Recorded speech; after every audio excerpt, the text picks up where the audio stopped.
ہندو دھرم والے کے لیے بات ممنوع ہے کہ وہ کالا پانی پار کرے، سمندر کا سفر جو ہے وہ کرے گا تو اس کی ذات دھرم بھسٹ ہو جائے گا۔ تو انہوں نے یہ ترکیب نکالی کہ یہ پروپیگنڈا کیا کہ ہم شری راما کے دیش جا رہے ہیں۔ انٹرسٹنگ ہے، میں نیا نیدرلینڈس میں آیا تھا اور ایک ٹرام میں بیٹھا ہوا سفر کر رہا تھا۔ ایک بوڑھی سی عورت میرے برابر میں بیٹھی تھی جس کے خد و خال ذرا ڈارک رنگ کے تھے اور پتہ چل رہا تھا کہ اس کا تعلق انڈیا سے ہی ہے۔ وہ پریشان تھی، بار بار میری طرف دیکھ رہی تھی اور کیوریس تھی کہ میرا تعلق کہاں سے ہے۔ اسے شک ہوا کہ میرا تعلق بر صغیر سے ہے، تو اس نے اپنے لہجے میں ایک سوال کیا مجھ سے اور میں آج تک بھول نہیں پایا ہوں۔ اس نے کہا کہ کہاں کا باٹے؟ تو اس نے بتایا کہ ہمارے پرکھوں کو بکرا لوگ اغوا کر کے لے آئے تھے، اور وہ بعد میں مجھ پہ راز کھلا کہ بکرا سے کیا مطلب ہوتا ہے۔ تو وہاں پہ سورینام میں وائٹ ڈچ مین کو بکرا کہتے ہیں۔ تو میں نے اپنے دوست سے کہا کہ اس سے اچھا تو میں لکھ سکا ہوں۔ تو اس نے کہا یہ کہنا آسان ہوتا ہے، لکھ کر دکھاؤ تو جانے۔ تو مجھے چیلنج مل گیا، پھر میں نے اس پہ ایک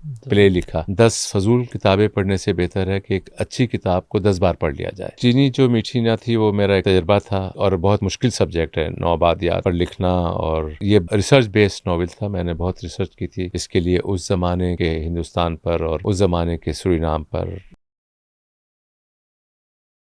اب ہم آتے ہیں ایسی کولونیلزم کی انڈر ٹون کے اندر رہتے ہوئے چینی جو میٹھی نہ تھی، جو آپ نے اس میں آپ نے ڈچ سامراجیت کو اس میں ٹچ دیا، اور اس کے علاوہ انٹچیبلٹی کا بھی اس میں جو آپ نے تڑکا لگایا۔ تو تھوڑا سا چینی جو میٹھی نہ تھی جو کہ آپ کا فیوریٹ ہے، اس کے بارے میں تھوڑا سا عوام کو بتائیے۔ یہ بڑا دلچسپ ناول ہے۔ بنیادی طور پہ ناول کی دنیا میں دھکیلنے والا یہی سبجیکٹ تھا، ورنہ میں نے شاید زندگی میں تصور نہیں کیا تھا کہ میں لکھوں گا۔ میں نے تمام زندگی پڑھا اور 40 سال کی عمر گزرنے کے بعد لکھا۔ تو انٹرسٹنگ ہے، میں نیا نیدرلینڈس میں آیا تھا اور ایک ٹرام میں بیٹھا ہوا سفر کر رہا تھا۔ ایک بوڑھی سی عورت میرے برابر میں بیٹھی تھی جس کے خد و خال ذرا ڈارک رنگ کے تھے اور پتہ چل رہا تھا کہ اس کا تعلق انڈیا سے ہی ہے۔ وہ پریشان تھی، بار بار میری طرف دیکھ رہی تھی اور کیوریس تھی کہ میرا تعلق کہاں سے ہے۔ اسے شک ہوا کہ میرا تعلق بر صغیر سے ہے، تو اس نے اپنے لہجے میں ایک سوال کیا مجھ سے اور میں آج تک بھول نہیں پایا ہوں۔ اس نے کہا کہ کہاں کا باٹے؟ تو کہاں کا تو مجھے سمجھ میں آ گیا، باٹے سمجھ نہیں آیا۔ میں نے سوچا میں تو کچھ بانٹ نہیں رہا ہوں۔ پھر میں نہیں سمجھا تو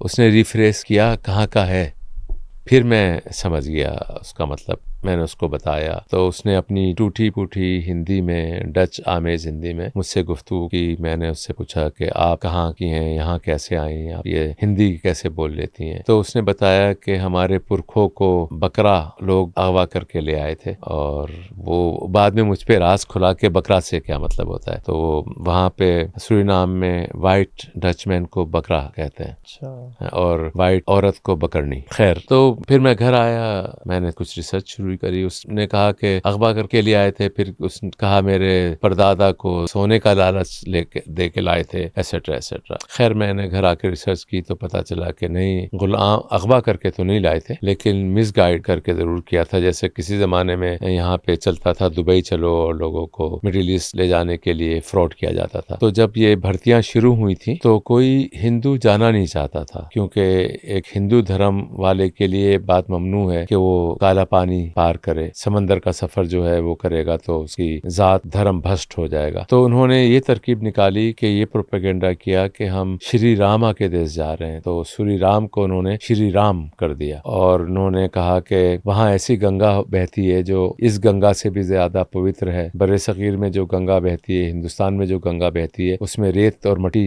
بہتا ہے، لیکن جو شری راما کے دیش میں گنگا بہتی ہے اس میں سونا بہتا ہے۔ پارٹلی اٹ واز ٹرو، اس میں سونا بہتا ہے، لیکن آپ اسے نکال نہیں سکتے۔ تو اس طرح سے یہ کہیں میں کسی جگہ پر تھا، وہاں تقریبات چل رہی تھی ان کی ہجرت کی سالانہ تقریبات، اور اس تقریب میں ایک ناٹک بھی تھا، اور وہ ناٹک بہت ہی جسے کہتے ہیں معیاری قسم کا نہیں تھا۔ تو میں نے اپنے دوست سے کہا کہ اس سے اچھا تو میں لکھ سکا ہوں۔ تو اس نے کہا یہ کہنا آسان ہوتا ہے، لکھ کر دکھاؤ تو جانے۔ تو مجھے چیلنج مل گیا، پھر میں نے اس پہ ایک پلے لکھا، اور اس پلے کو اتنی سپورٹ نہیں ملی فائنینشیل کہ اس کو اسٹیج کیا جاتا، وہ لکھا رہ گیا۔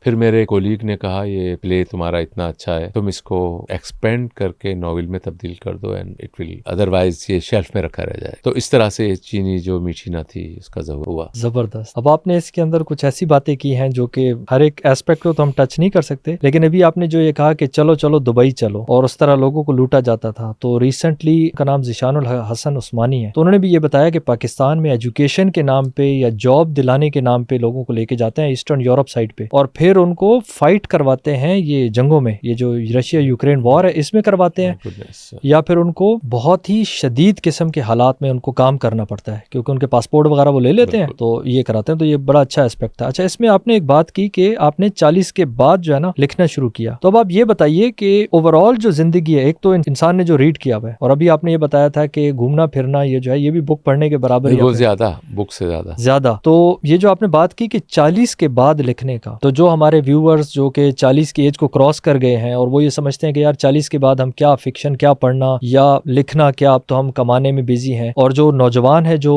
ٹین ایجرز ہیں وہ لکھنے میں بہت زیادہ لیکن ان کا لائف کا ایکسپیرینس نہیں ہے, تو وہ چھوٹی چھوٹی ریلز تو بنا سکتے ہیں, آپ کو امپریس کرنے کے لیے شاکنگ افیکٹ بھی دے سکتے ہیں, لیکن تھوڑا سا اس کو ایکسپینڈ کیجئے کہ آپ نے جو 40 کے بعد لکھا, تو اگر آپ 30s کے بعد لکھتے تو کیا آپ اس انٹلیکچوئل لیول پہ ہوتے نہ ہوتے, اور جیسے جیسے آپ آگے بڑھے تو آپ کے رائٹ اپ میں کیا چینج آیا, کیونکہ چینی جو میٹھی نہ تھی, مجھے یاد ہے کہ میں نے آپ کو اس کا ایک فیڈ بیک یہ بھی دیا تھا کہ اس کے اندر جو زیادہ رائٹنگ کی پختگی ہے وہ گریجولی پھر آگے بڑھنی شروع ہوئی, جو کہ جیسے جیسے آپ آگے بڑھتے چلے گئے پھر آپ کی رائٹنگ کے اندر وہ سالڈ نظر آیا, اور ہم پھر اسی سے آگے آپ کے اس ناول کی طرف آئیں گے جو کہ ہے گوادر کے سرخ کیکڑے. لیکن اس سے پہلے آپ ایج اور رائٹنگ کے بارے میں تھوڑا سا بتائیے کہ 40 کے بعد لکھنا, 50 کے بعد لکھنا. میرے خیال ہے کہ اس میں تو کوئی شک نہیں ہے کہ انسان جو اپنی عمر کی منازل طے کرتا ہے اس کا مطالعہ تو وسیع ہوتا ہے, لیکن مطالعہ جو آپ پڑھتے ہیں اس کو انالائز کرنے کی طاقت بڑھ جاتی ہے. ایز سچ پڑھنا اہم نہیں ہے, اہم یہ ہے کہ آیا آپ سمجھ بھی رہے ہیں یا نہیں. میں نے بچپن میں کبھی ایک قول پڑھا تھا کہ 10 فضول کتابیں پڑھنے سے بہتر ہے کہ ایک اچھی کتاب کو 10 بار پڑھ لیا جائے. زبردست. کیونکہ جب آپ کوئی ایک اچھا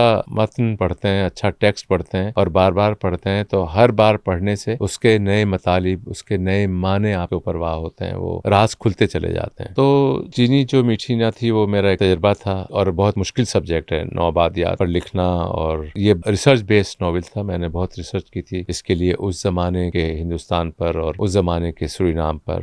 بہت سارے آرکائیو کو چھانا تھا, بہت سارے لوگوں کے انٹرویوز کیے تھے, وہاں کے کلچر کو, وہاں کس طرح سے لوگ پانی پیتے تھے, کیسے پانی اسٹور کرتے تھے, بیرکس کیسی ہوتی تھی, وہ سب بہت ریسرچ پر تھا. لیکن اگر آپ لکھتے رہیں تو آپ کی تحریر میں نکھار پیدا ہوتا ہے, اس میں کوئی شک نہیں ہے. آپ ہر وہ کام, اگر آپ میسن ہیں, آپ دیوار بناتے ہیں, تو پہلی دیوار میں شاید کچھ کجی ہوگی, لیکن جب آپ دوسری بنائیں گے تو اور بہتر ہوگی, تیسری بنائیں گے تو اور بہتر ہوگی. تو اس میں کوئی شک نہیں ہے کہ آپ جیسے جیسے لکھتے جاتے ہیں آپ کا ایک اسلوب بنتا جاتا ہے. میری کوئی ذاتی کوشش تو نہیں تھی, لیکن میں اس بات کا بلیور ہوں کہ آسان لکھنا چاہیے, اور میری پوری کوشش ہوتی ہے کہ مشکل الفاظ نہ استعمال کیا جائیں. بعض دفعہ کردار جو ہے آپ کو مجبور کر دیتا ہے کہ اگر ایک کردار ایک مذہبی رہنما کا ہے جیسے بنت طاہر میں ہے, تو اس کی جو ٹون ہے, اس کے جو الفاظ کا چناؤ ہے, وہ ایک سڑک پہ چلنے والے آدمی کا نہیں ہو سکتا. وہ بعض اوقات آپ کو کردار مجبور کرتا ہے کہ آپ کردار کی زبان میں لکھیں, لیکن جہاں پر کردار کی زبان نہیں ہے اور میرا اپنا نیریٹو ہوتا ہے, بہت سادہ ہوتا ہے. ہاں بالکل, اور اس پہ تو